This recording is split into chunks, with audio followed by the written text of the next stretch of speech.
Matinee show is brought to you by Livogen tonic. थकान और कमजोरी से दे आजादी। इतनी थकान, मैराथन भाग रहे हो? मैराथन? अरे मैं तो रोज ऐसे ही थकी रहती हूँ। थकान और कमजोरी खून में आयरन की कमी के लक्षण हैं। लीजिए लिवोजेन टॉनिक। इसमें है ऑर्गेनिक आयरन और कई ऐसे तत्व जो दें थकान से आजादी।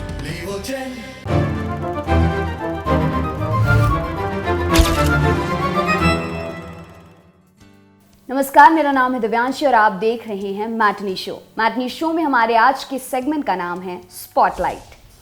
पैरासाइट फिल्म के डायरेक्टर बॉन्ग जून हो ने जब बेस्ट फॉरेन फिल्म का गोल्डन ग्लोब अवार्ड रिसीव किया तब कहा था, जब आप इस 1 इंच लंबे सबटाइटल्स के बैरियर को पार कर लेंगे तब आप कई और बेहतरीन फिल्मों से रूबरू होंगे। इस बयान ने सालों से चली आ रही बहस को फिर जिंदा कर दिया। डबिंग या सबटाइटल्स, एक वर्ग है जो कहता है कि दूसरी भाषा की फिल्म को बेहतर ढंग से समझने और एंजॉय करने के लिए अपनी भाषा में डबिंग जरूरी है। वहीं दूसरा तबका कहता है कि फिल्म का असली मजा उसकी ओरिजिनल भाषा में आता है, भले वो भाषा हमें समझ ना आए तो भी सबटाइटल्स की मदद से फिल्म को समझा जा सकता है। अपनी बात करें तो हमारा वोट भी सबटाइटल पार्टी को जाएगा। फिल्म के एक्टर्स का पूरा पोटाश उनकी असली आवाज सुनकर ही तय किया जा सकता है। एक्टिंग का एक भारी हिस्सा वॉइस मॉड्यूलेशन होता है, जो कि उस एक्टर की कलाकारी के स्तर को दर्शाता है। लेकिन जब किसी वॉइस एक्टर की आवाज उसके साथ सिंक की जाती है तो अक्सर एंड रिजल्ट खराब निकलता है, खासकर तब जब आप उस एक्टर की असली आवाज से वाकिफ हो। जैसे बचपन में हमने WWE में ड्वेन द रॉक जॉनसन को खूब देखा और सुना। ड्वेन रेसलिंग जगत में अपने माइक स्किल्स के लिए विख्यात हैं। फिर एक दिन UTV एक्शन पर द रन डाउन फिल्म में ड्वेन की डब्ड आवाज सुनी और उसी दिन से डबिंग कल्चर से भरोसा उठ गया। दूसरा, हमारे इंडिया में तो पूरी स्क्रिप्ट ही बदल जाती है डबिंग स्टूडियो में, इसलिए फिल्में ओरिजिनल भाषा में देखें सबटाइटल्स के साथ। शुरुआत में थोड़ा अटपटा लग सकता है, लेकिन जल्द ही आप फिल्म के फ्लो में रम जाएंगे। बाकी तो योर लाइफ योर रूल्स। अब बात करते हैं पैरासाइट सिनेमा की। हमारे यहाँ फिल्मों में एंड में सब ठीक हो जाता है, हैप्पी एंडिंग, विलेन मर जाता है, भूत मिट जाता है, बिछुड़े प्रेमी मिल जाते हैं। लेकिन साउथ कोरियन फिल्म मेकर्स इस कॉन्सेप्ट में ज्यादा यकीन नहीं रखते हैं। बेहतरीन एक्शन, हॉरर, थ्रिलर, सस्पेंस फिल्मों के शौकीन लोगों के लिए साउथ कोरियन सिनेमा कारून का खजाना है।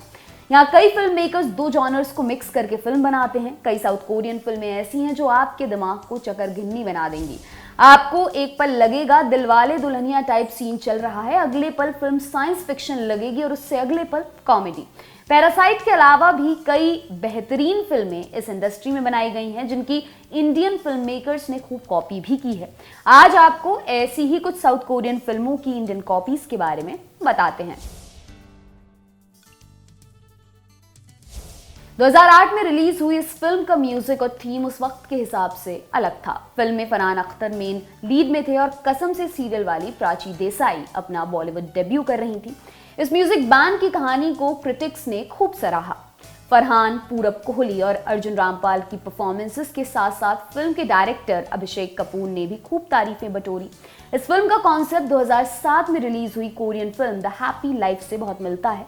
इस फिल्म के डायरेक्टर थे ली जून इक, जो कोरियन सिनेमा में बड़ा नाम है। ये भी एक बैंड की कहानी है जो टूटता है और फिर से जुड़ता है। हालांकि रॉक ऑन हुबहू कॉपी नहीं थी, अभिषेक कपूर ने कई एलिमेंट नहीं डाले थे। लेकिन अगर आप द हैप्पी लाइफ देखेंगे तो आपको अंदाजा होगा कि रॉक ऑन का आइडिया कहां से आया होगा।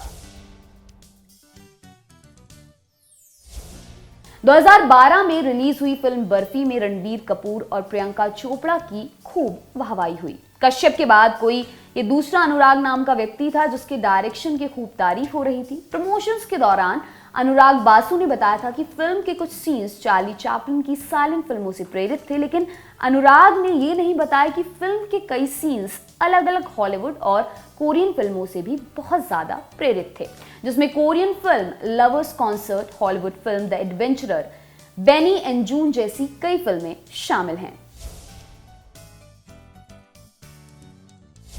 साल 2011 film Murder 2, typical Bhatt camp film से कुछ अलग फिल्म। प्रशांत नारायण, इमरान हाशमी की दमदार परफॉर्मेंसेस और स्टोरी के दम पर फिल्म खूब सफल हुई। क्रिटिक्स और जनता ने फिल्म को खूब सराहा, लेकिन मोहित सूरी की सराहना का आधा क्रेडिट 2008 में रिलीज हुई फिल्म द चेजर को जाता है, जिसकी स्टोरी लाइन को मोहित सूरी ने अंटा दिया। द चेजन ने साउथ कोरियन सिनेमा इंडस्ट्री में थ्रिलर जॉनर को नए मायने दिए थे। फिल्म के डायरेक्टर नान होंग जिन की ये पहली फिल्म थी। मर्डर 2 देख जब लोगों ने महेश भट्ट से इस बारे में सवाल पूछा था, तब उन्होंने इस बात को सिरे से नकार दिया और फिल्म के आइडिया के पीछे निठारी हत्याकांड घटना को बताया। लेकिन भट्ट साहब, ये पब्लिक है, ये सब जानती है। जॉन अब्राहम स्टारर रॉकी हैंसम। फिल्म के डायरेक्टर थे लेट निशिकांत कामत। जॉन अब्राहम की फिल्म में एक्टिंग वैसी ही थी जैसी हर फिल्म में होती है, लेकिन तारीफ बनती है फिल्म के फाइट सीन्स की। मतलब भाई साहब, जो फाइट सीन्स की कोरियोग्राफी है कमाल की है। ये फिल्म ऑफिशियल अडेप्टेशन है 2010 में रिलीज हुई Korean film the man from nowhere की। ये फिल्म उस साल कोरिया की सबसे बड़ी फिल्म थी। 2007 में रिलीज हुई आवारापन के गानों का जो क्रेज था वो शब्दों में बयान नहीं किया जा सकता। हमारे ट्यूशन में लड़के पढ़ाई के नोट्स कम, एक दूसरे से ब्लूटूथ से तो फिर आओ और माहिया गाने ज्यादा मांगते थे। इस फिल्म ने इमरान हाशमी और मोहित सूरी के करियर को मजबूत करने में बड़ा अहम रोल निभाया। लेकिन मोहित सूरी ने पूरी फिल्म ही कोरियन फिल्म से टाप रखी थी। आवारापन 2005 में रिलीज हुई Korean film a bitter sweet life की कॉपी थी, लेकिन मोहित सूरी इस फैक्ट से साफ इनकार करते रहते हैं। अगर आप दोनों फिल्में देखेंगे तो मिल्क वाटर साफ हो जाएगा। 2014 में रिलीज हुई एक विलन ने ट्रेलर से ही माहौल बना दिया था। फिल्म का बेस्ट पार्ट थे रितेश देशमुख, जिन्होंने पहली बार नेगेटिव रोल निभाया और बखूबी निभाया। सिद्धार्थ श्रद्धा की लव स्टोरी और रितेश की परफॉर्मेंस ने खूब वाहवाही बटोरी।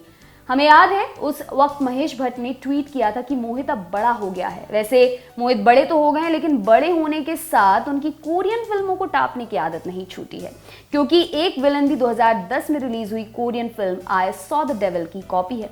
इस फिल्म के डायरेक्टर थे किम जी वून। फिल्म में कुछ सीन इतने हिंसक थे कि कोरियन सेंसर बोर्ड ने 7 सीन कट कर इस फिल्म को रिलीज किया था।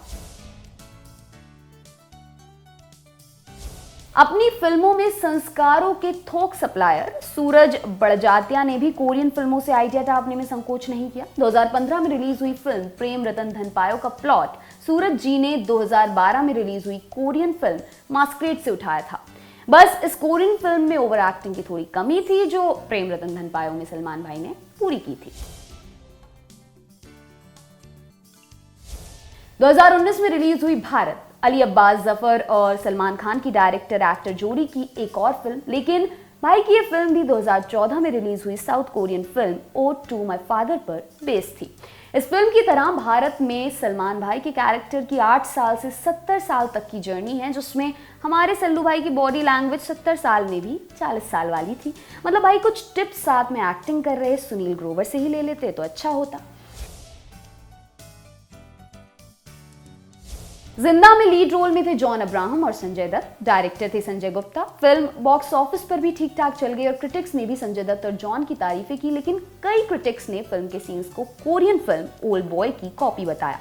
2005 में ओल्ड बॉय की प्रोडक्शन कंपनी शो ईस्ट ने प्रेस कॉन्फ्रेंस कर ये भी बताया था कि उन्हें शक है कि जिंदा फिल्म के कई सीन्स ओल्ड बॉय की कॉपी हैं। ओल्ड बॉय 2003 में रिलीज हुई कमाल की थ्रिलर फिल्म है, जो कि जापानी नोवेल ओल्ड बॉय पर ही बेस्ड थी।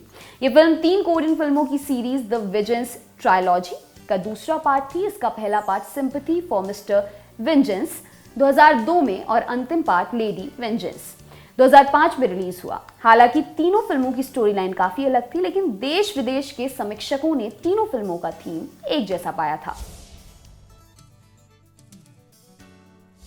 2015 में रिलीज हुई ऐश्वर्या राय की कमबैक फिल्म जज्बा।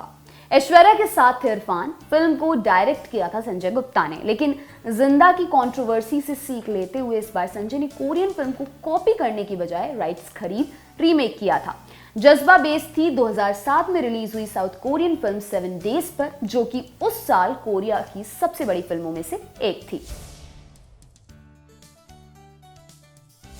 प्रस्तुत लिस्ट में कुछ फिल्म मेकर्स ने राइट खरीद कर इंडियन ऑडियंस के लिए रीमेक बनाया, लेकिन कुछ ने सीधे सीधे कोरियन सिनेमा आर्टिस्ट की क्रिएटिविटी को अपने नाम से बेच दिया।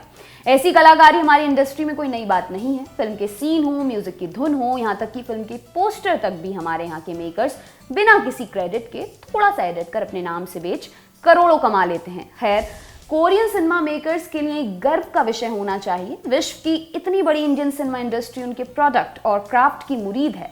विश्व भर में उनके सिनेमा का बोलबाला है। ऐसे में हमारे फिल्म मेकर्स के लिए अनुराग कश्यप की फिल्म का एक डायलॉग प्रस्तुत है, तेरा खून कब खौलेगा रे फैजल। आपके लिए तमाम जानकारी लाए हैं हमारे साथी शुभम। तो आज के शो में बस इतना ही। कल फिर से मुलाकात होगी, तब तक के लिए देखते रहिए दी लल्लन टॉप। बहुत शुक्रिया। अब रोज दोपहर 12 बजे लल्लन टॉप लाएगा मैटनी शो, सिनेमा का कंप्लीट शो जहां सनसनी नहीं सेंस होगा।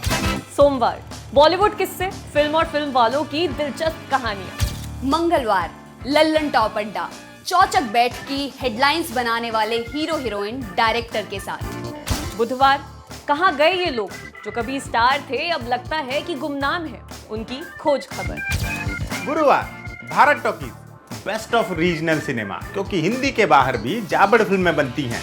शुक्रवार स्पॉटलाइट, हफ्ते की सबसे बड़ी सिनेमा न्यूज के हर एंगल पर फोकस। शनिवार को होगा बर्गर, फिल्मों के महारथियों से तसल्ली से लंबी बात, सुकून और समझ के साथ। और रविवार को होगी सिने वेला, वेला यानी कि पीरियड, कक्षा, क्लास। ये क्लास लेंगे लल्लन टॉप के सिनेमा एडिटर गजेंद्र।